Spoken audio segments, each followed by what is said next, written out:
시청자 여러분 안녕하십니까? 전 세계 교회와 선교지 소식 전해드리는 CGN 월드뉴스 송민혁입니다. 첫 번째 소식, CBN에서 보낸 소식부터 전해드립니다.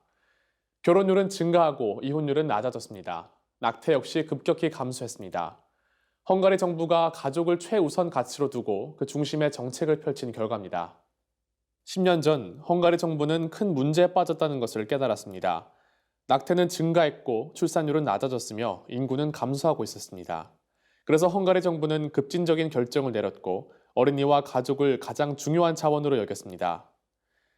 카탈린 노박은 헝가리에 떠오르는 스타입니다. 그녀는 헝가리 여당 피데스를 이끌고 있으며 가족부 장관입니다. 헝가리 내각 차원에서 국가의 출생률을 높이는 데 주력하고 있습니다. 2010년 피데스 당이 집권했을 때 지도자들은 두 가지 선택에 놓였습니다.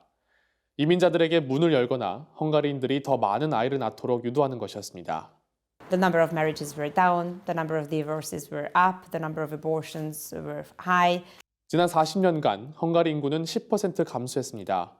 네메스 산도르 목사는 공산주의 정권이 부모가 되는 기쁨을 빼앗아갔던 시절을 기억합니다. So many people did not want children because they were afraid of being poor. 실제로 수년간 출산보다 낙태가 더 많았습니다. 노박 장관은 젊은이들이 아이를 가질 수 있는 환경을 만들기 위해 노력했습니다.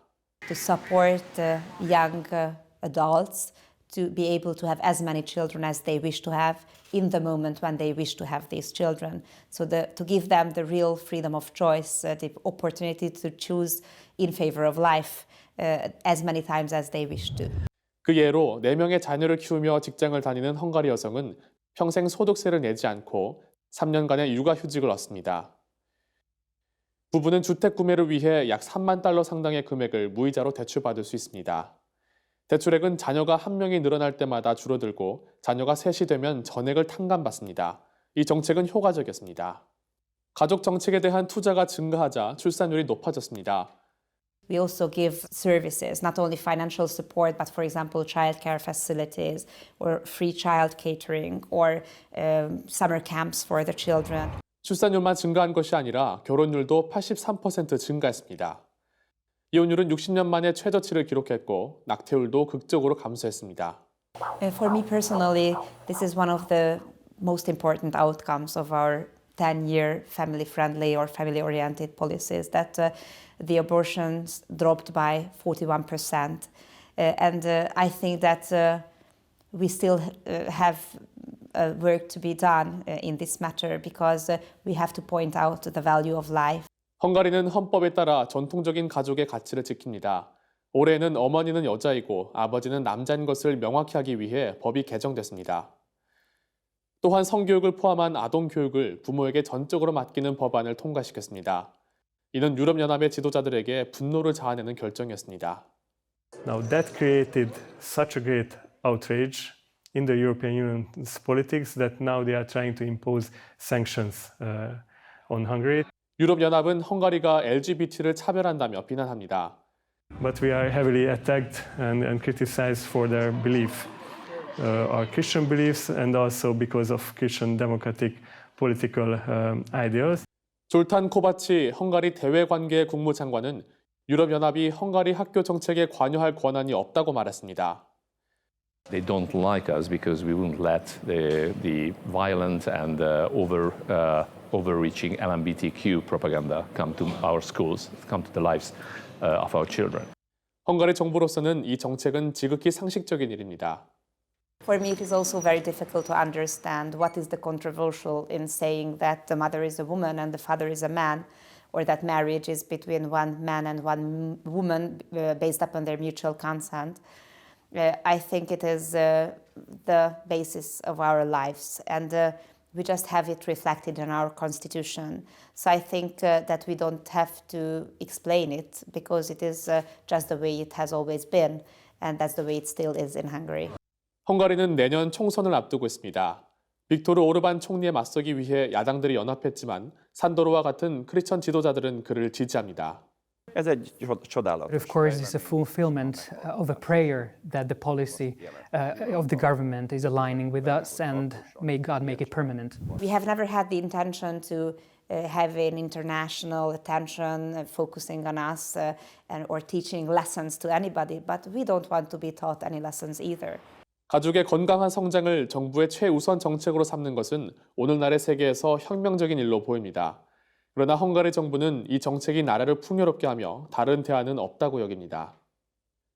압도적인 피로, 깊이 자리 잡은 슬픔, 그리고 두려움까지 코로나19 팬데믹으로 인해 의료진들이 큰 타격을 받고 있습니다. 그러나 미국 크리스천 의료진들은 그 어느 때보다 하나님을 의지하며 연합하고 있습니다. 코로나19 팬데믹에 최전선에서 맞서 싸우고 있는 믿음의 의료진들이 특별한 방법으로 연대합니다.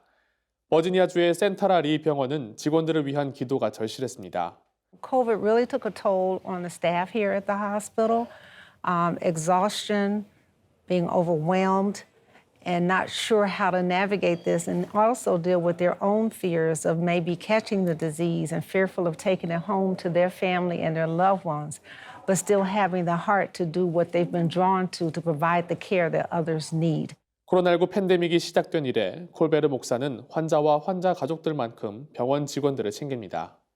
There was one incident in particular in the ICU. There was a young man who passed away from COVID, and it affected the whole staff. And so I was asked to come up the next morning and have prayer with the nursing staff, the physicians in the ICU, as well as the NCP staff. The whole staff stopped for a while for a time of 의료 종사자들에게 가장 어려운 일은 환자들과 병원에 들어올 수 없는 환자 가족 사이를 중개하는 일입니다. He was unable to talk, so he blinked his eyes. I said that the Lord is with you, and he will not leave you. So at that moment, I called his mother and put her on speaker. I said, I know your son can't talk, but he's blinking his eyes, and he hear your voice. She said, I love you. 생명의 최전선은 쉬지 않고 계속됐고 많은 직원들이 병원을 떠났습니다. 남겨진 사람들이 그 공백을 메꿔야 했습니다. I often work extra hours because I care about my patients and families. So therefore, it was nonstop for me. So my family began to get worried and said, you need to rest. But I told them I must go on. And I can truly say that the Lord has kept my health. He has kept me. 믿음의 의료인들은 그 어느 때보다도 하나님의 약속을 의지합니다. When I'm scared or worried or don't know what to do, I just go back to the scripture, knowing that God is here with us always, and that with him nothing is impossible. 텍사스에서 가장 큰 타격을 입은 지역의 의사 크레이그 델리 씨는 코로나19 팬데믹으로 너무나 많은 죽음을 목격하게 됐다고 전했습니다. There's been a lot of tears, a lot of drives home with tears from the hospital. 시간이 지날수록 그가 눈물을 흘리는 이유는 달라졌습니다. In the very beginning, I think what was hard was the unknown and seeing so much fear all around us. But at that point, at least I think people were still looking to the medical profession and they sought our advice. They, kind of followed counsel. 그는 이제는 많은 사람들이 백신 접종과 같은 권고를 따르지 않는다고 말했습니다. To me, every patient, I've lost several in the last month, and to me, every one of those felt preventable. And I understand as a believer that, in God's sovereignty and the big picture, their days were numbered. He knew when their last breath would be, but it's harder, I think, to watch suffering and death when it feels preventable. 하지만 그는 하나님께서 코로나19 팬데믹을 선하게 사용하실 것이라고 믿습니다. And I hope that the fruit of this pandemic will be repentance and will be humility and will be people turning to him. 오늘의 국내 단신입니다. 사단법인 사학법인 미션 네트워크가 최근 기독사학 법인 이사장 및 임원을 초청한 가운데 기독사학 사명으로 새롭게를 주제로 사학 미션 콘퍼런스를 개최했습니다. 콘퍼런스에서 발표한 신국원 총신대학교 명예교수는 아브람 카이퍼의 영역 주권에 대해 설명하며 기독교 영성과 신앙이 교육의 기초가 되는 통합된 교육이 필요하다고 발표했습니다. 또한 박상진 장로회 신학대학교 교수는 기독사학의 요구 분석 연구의 중간 보고를 진행했고 기독교 학교 정상화를 위한 비전 토크 등의 프로그램이 진행됐습니다. 제자광성교회가 포괄적 차별금지법 제정을 반대하는 SNS 챌린지 나는 그리스도인입니다를 진행하고 있다고 최근 전했습니다. 이 챌린지는 십자가 모양의 이미지를 개인 SNS에 게시하고 나는 그리스도인입니다. 포괄적 차별금지법에 반대합니다. 라는 문구를 해시태그로 다는 방식으로 진행됩니다. 이에 대해 박한수 제자광성교회 담임 목사는 이 챌린지는 성경의 명령에 따라 바른 목소리를 낸다는 용기와 믿음을 상징한다며 한국교회 성도들의 참여를 요청했습니다. 자세한 내용은 제자광성교회 홈페이지를 통해 확인할 수 있습니다. 최근 한국기독교교회협의회가 정기총회를 열고 제70기 신임 회장에 장만희 구세군 사령관을 선임했습니다. 장 신임 회장은 창조 세계의 회복과 민족의 화해, 평화를 위해 힘쓰겠다고 전했습니다. 또한 실행위원회에서 통과됐던 이홍정 총무의 연임이 투표를 통해 확정됐습니다.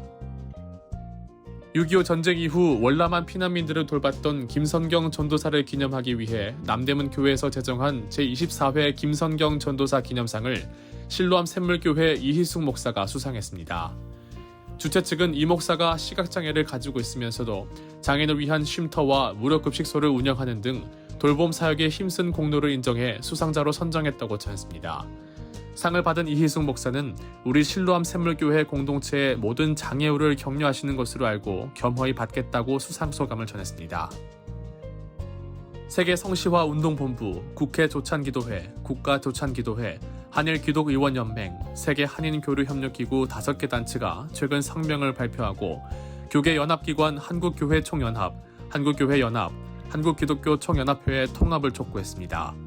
5개 단체는 포괄적 차별금지법 제동 시도와 코로나19 팬데믹으로 한국교회가 어려움을 겪는 상황에서 연합기관의 통합을 통해 하나의 목소리를 낼 수 있길 바란다며 건강한 대한민국 건설과 한국교회 회복과 부흥을 위해 세계 연합기관은 반드시 통합해야 한다고 전했습니다. 이 백성은 내가 나를 위하여 지었나니 나를 찬송하게 하려 함이니라는 이사야 43장 21절 말씀. 하나님을 찬양하기 위해 창조된 우리가 우리의 삶을 통해 하나님을 더욱 나타내며 하나님의 사랑을 이 세상 가운데 전하는 통로로 쓰임받길 기대합니다. 세상에 바로 서고자 하는 그리스도인들의 눈, CGN 월드뉴스와 함께 소망의 복음을 굳게 붙잡으시길 바랍니다. 시청해주셔서 고맙습니다.